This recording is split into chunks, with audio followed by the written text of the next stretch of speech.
Hi, today I'm finally doing my review of Sunrise on the Reaping, the new Hunger Games book by Suzanne.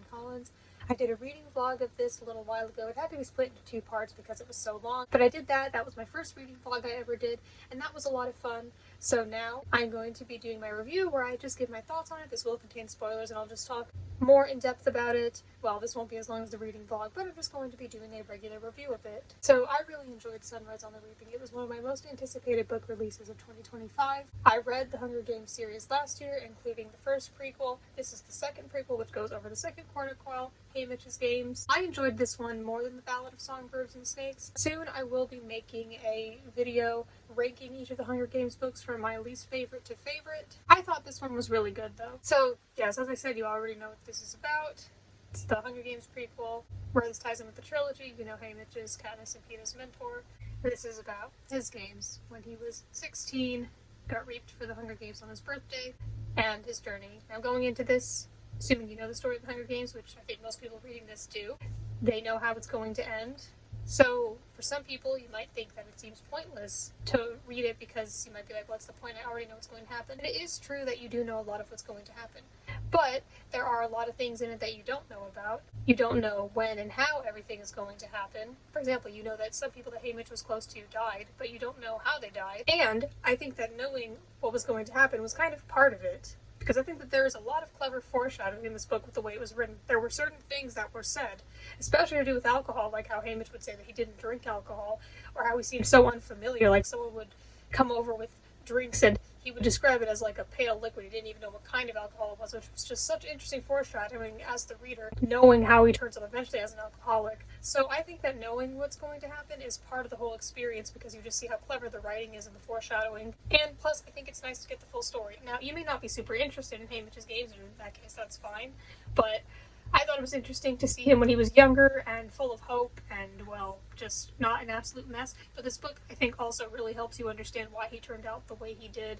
It makes a lot more sense now, and I think it's really important to, get people's backstory and perspectives to see why they are the way they are. I was thinking about if you could read the Hunger Games books, if you've never read the trilogy, could you read them in chronological order, like starting with the prequels? I guess you could. Like I said, I think part of the experience with reading this book is having the prior knowledge, especially with the first prequel. So you certainly don't have to understand it. I think it made sense for the books to come out in the order that they did because in the first prequel, there were things and people in there that we would hear about in here. But yes, you do still ultimately know a lot of things that are going to happen. So there is this sense of tragedy and despair while reading it. There are also a lot of similarities between Haymitch and Katniss. I mean, they grew up in the same district, the same part of the district, like the poorest district, the poorest area within that district. They have a lot of similarities. There's his relationship with Lenore Dove, who's part of the Covey, who Lucy Gray from the first prequel was part of. And I think that their relationship was really interesting. So going into this, I knew that he had a girlfriend, and we learned in Catching Fire, I believe it was, or somewhere in the trilogy, that after Haymitch's games, his girlfriend and family were killed. So we knew that that was going to happen, but we didn't really know anything about his girlfriend. So in this book, we really got to learn about her. Now, before reading this, I thought that maybe she would just kind of be there in the beginning, and then he would go off to the games and then never see her again, and then she'd die. But it wasn't like that at all. Even at the beginning, we get to see what their relationship is like and how strong it is and how close they are. And we really get to see that close, special bond that they have. But then, throughout, we get to see, Haymitch talk about her, through his narration. And we get to see flashbacks, and we just get to see how all these little things remind him of her. So it definitely did not feel like they didn't have a special relationship or that they were just teenagers together in love for a short while.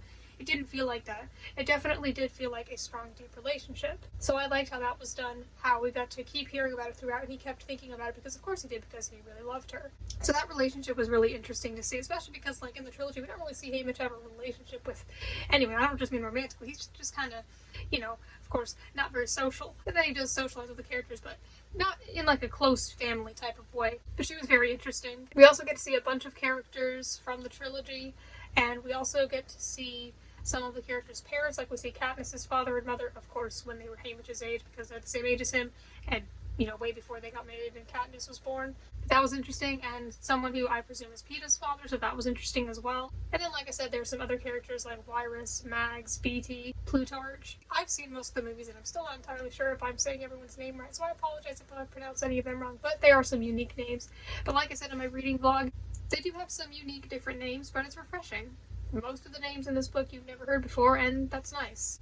I thought it was interesting and exciting to see the old characters that we already knew, and especially with some of them, because you see these characters when they're younger, earlier on in their lives, and with some of them it's like later on you know that they're strange or kind of crazy, but then here they seem normal, and then you find out why they become that way. And this book is very sad in a lot of ways for so many of the characters.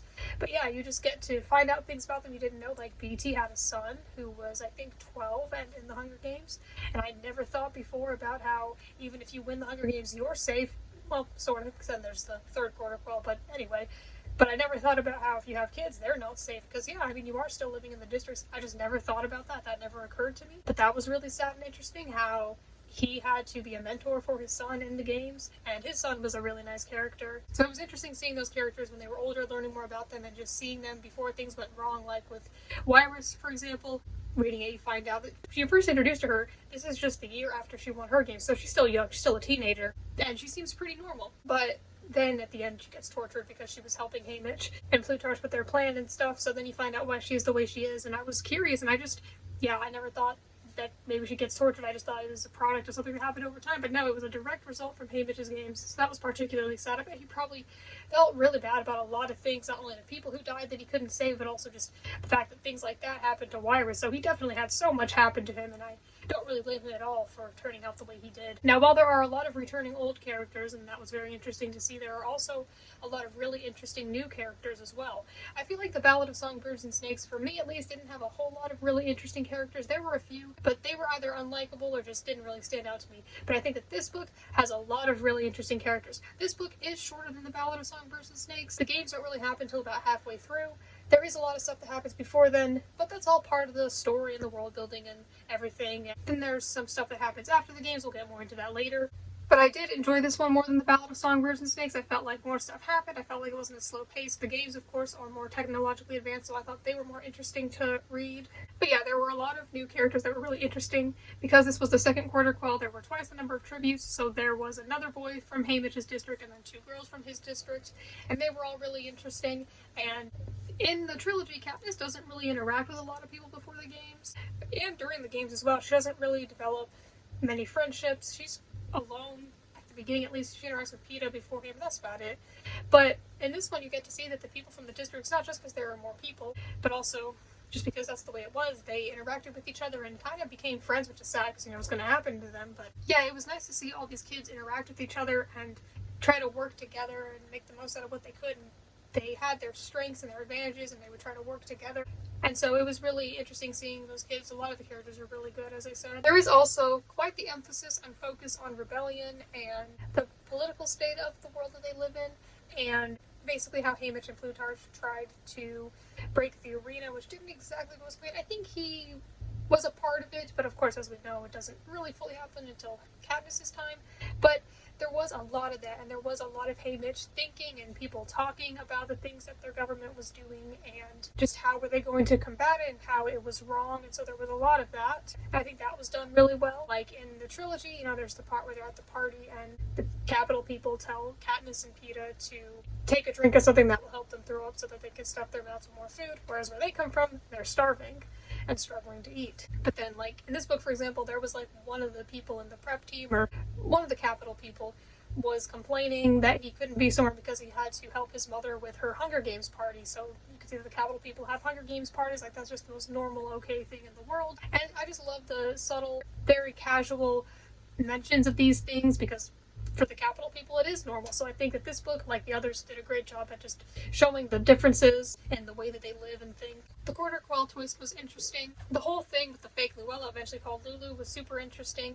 Yeah, we didn't get a full answer to that. We didn't get full answers to everything in this book, but honestly that's fine, because like Haymitch isn't going to know everything. He's the only narrator we have in this book, so yeah, we weren't going to know everything. That just makes sense. That's realistic. But like, for example, I also wanted an answer to Lucy Gray, and I feel like we didn't fully directly get that. She was mentioned, like, not by name, because Haymitch didn't know her name, but it was interesting hearing him talk about her, because I was curious, like, what they knew about her, especially because, like I said, his girlfriend was part of the Covey. I feel like now I'm pronouncing that right, I don't know. But it was interesting theorizing and speculating about her, because that was one of my issues with the Ballad of Songbirds and Snakes, the fact that I just didn't really know what happened to her. So I feel like they didn't fully answer that, unless I just didn't interpret it correctly. Yeah, so Lulu was really interesting, how they had taken a girl from what they presumed was, I believe, District 11 and tortured her and brainwashed her into believing that she was some other girl and helping her like stand in as her, because in the Ballad of Songbirds and Snakes, yeah, we see that some tributes died before the games even began. I was like, oh, I guess that happens here too, but then they went and replaced her. So that was very strange, especially when it first happened. And I was like, is this like some kind of robot? No, it was worse than that. So yeah, there were things like that which I had never seen in this series before, so there were a lot of new, different, crazy, interesting things that happened, and just the way that some things happened. It was interesting and sad seeing just the hopes, dreams, and plans that Haymitch had for his future with his career and his friends and his family and his girlfriend. But it was also nice to see what he had originally planned for himself. So yeah, I think that it was really interesting. I think they had a lot of good themes and messages, and I think that the characters were really good. I think the pacing was pretty alright. There were a lot of things that happened before the games. I know the games aren't the main focus. I know that's a lot of people's most interesting part of it. I'm just saying it did take a little while because stuff just kept happening beforehand, but it was all part of it. It was fine, and it kept things different instead of like, okay, there's the formula, we know how this works, they're going to be the reaping, they're going to prepare, they're going to be the games. But there was a little bit in between, so it was different and fresh. It was new. Like I said, even once Haymitch left his home, I think you could still see with the way it was written the close relationship he had with his girlfriend, and I think that applies to the close relationship that he had with his mother and younger brother as well, because I think it was done similarly with those two as well, like how there were these reminders of them and how he would think about them and what they were going to think and what they were going to do without him. But yeah, I don't think that you have to have read the others to understand this one. I think even if you haven't, it's still an interesting and intriguing story. Like the trilogy, and unlike the Ballad of Songbirds and Snakes, this book is told in first person, which I thought was nice. I think you can still get into the characters' emotions and everything and really enjoy it if it's in third person. Some people might be more picky about that, and I understand. But I just thought it was nice, particularly with these books. I guess I just prefer it in first person, but I didn't mind that the other was in third person. I think it was like that for a reason. Like in previous books, I think that this book often had moments where at the end of the chapters there would be times when I would plan on stopping reading after that chapter, but then would be left on a cliffhanger or something really interesting or impactful like these books tend to do, and then I would read more. So yeah, I think that was really good, leaving you in suspense. And I think the series in general has always been such an interesting concept, and I always enjoy those kinds of games, preferably not when people die, but that is the point of this. But you know, games, competitions, whatever, where people get eliminated, usually preferably not by death, but you know, I do think that those kinds of things are interesting, and I enjoyed learning about the different tributes. I also enjoyed learning about the history of the Hunger Games. I learned more about that in this book, and I also enjoy, particularly through Haymitch's narration, learning more about previous games. We are also, like in the Ballad of Songbirds and Snakes, provided with a list of the tributes' names from each district, just their first names, and not their mentors like in the Ballad of Songbirds and Snakes, but that was cool because we didn't get that in the trilogy. I don't think we even knew all the tribute names, which honestly, I've thought about it, and I think that's kind of part of the point. I think the point was that some people just didn't even view them as people, so yeah, you just aren't even getting another name. They're just these kids, and they matter, of course, but not to the capital, so it's like you just don't even know. So it made sense that Katniss didn't know their names, but I did like how it was done this way. It was just nice to get to know all their names. And like I said, I think that the narration was really clever with a lot of things, especially the foreshadowing. And I am excited for the movie, but I think that no matter what, the movie will just not have this specific narration. It'll probably be good, but it just won't have, you know, the narrative, I guess you could say. I thought it was interesting seeing the different creative ways that Haymitch stood up to the Capitol. So like I said, the games don't really start until about halfway through, but there has to be the build-up, and there's the games. And then there's quite a bit of after the games, which is pretty much how I expected the book to go. Yeah, as I was saying, I thought it was so nice to see young Haymitch and just see what he was like before. I guess you could say everything went wrong. I thought that this particular game was interesting. I thought the arena was really interesting as well, how it was so pretty but deadly.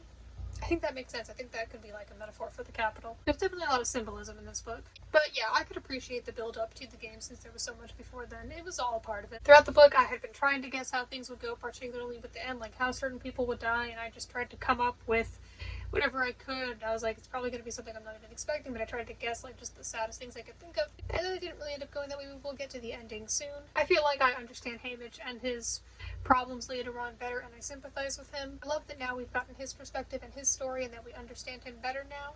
I had questions and things I was curious about.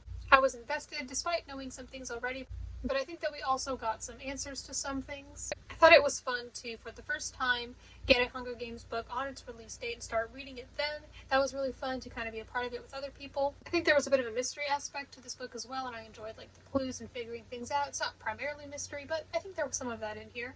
I liked seeing Hamish's survival and resourcefulness. Seeing his thoughts, his own thoughts, was very interesting. So yeah, the games were crazy, sad, really violent. And then there's the aftermath of the games. Now that was really interesting. I think we knew that was going to be some of the saddest stuff in there. But not only that, but I have some more to say about that as well. So music has kind of always been a part of the Hunger Games series, but there was definitely a lot of singing in the Ballad of Songbirds and Snakes. There's quite a bit of singing and poetry in this book as well. How did I feel about that? Because I know it wasn't everyone's thing, especially because a lot of it is like Old English. Some of the things the author didn't even come up with herself, some she did.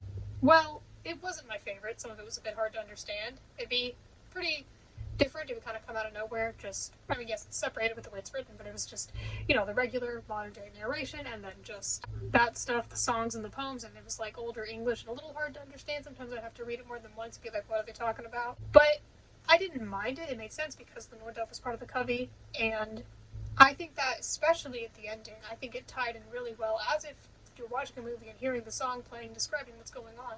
Seeing that song or poem and seeing how it ties in with what's going on in Hamish's life at the end, I thought that was done really well. So yeah, I didn't absolutely love the songs. It's kind of hard to when you can't hear them.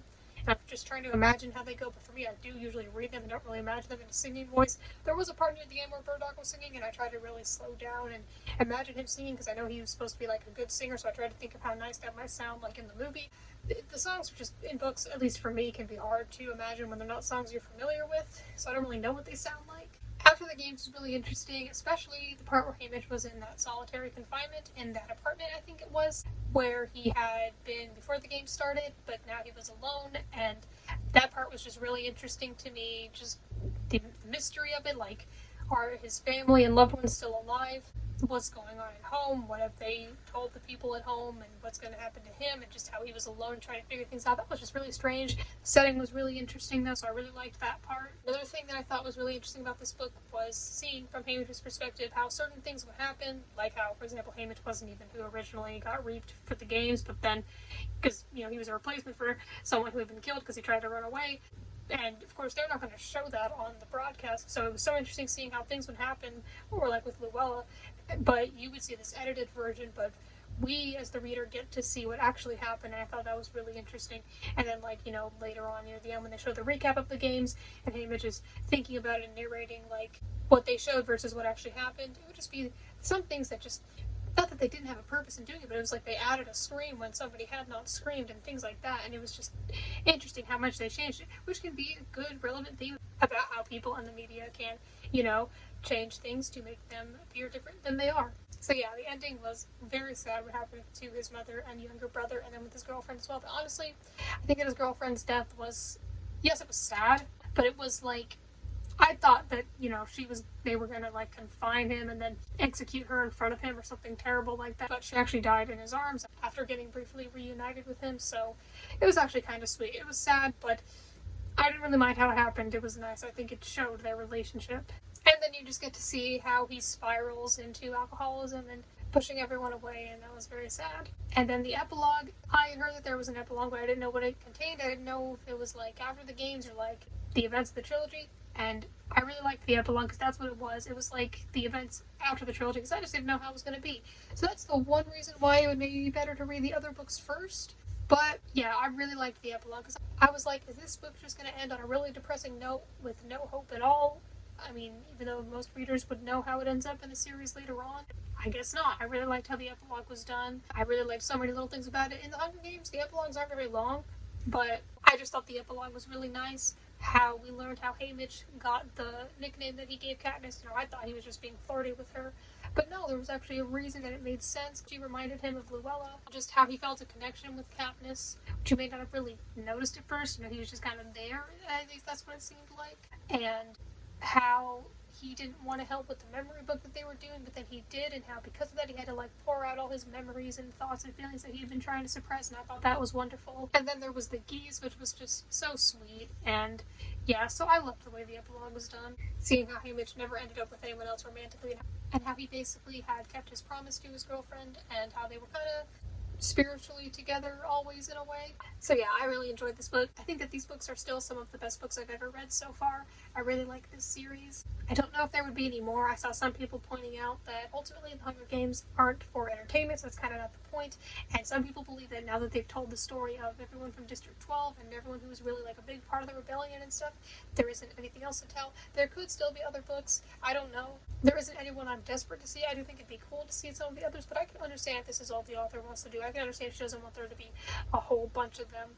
But anyway, I thought this book was really good. Don't know if it was my absolute favorite in the series. I think I still liked Catching Fire more because of course I did. But I think it was one of the better ones. I enjoyed it more than The Ballad of Songbirds and Snakes. I won't say any more than that because I will have my ranking video. But yeah, I thought it was really good. If you've read this, I'd love to hear your thoughts. Of course, it was 5 stars for me as for all the other books. And it was just an enjoyable, fun read.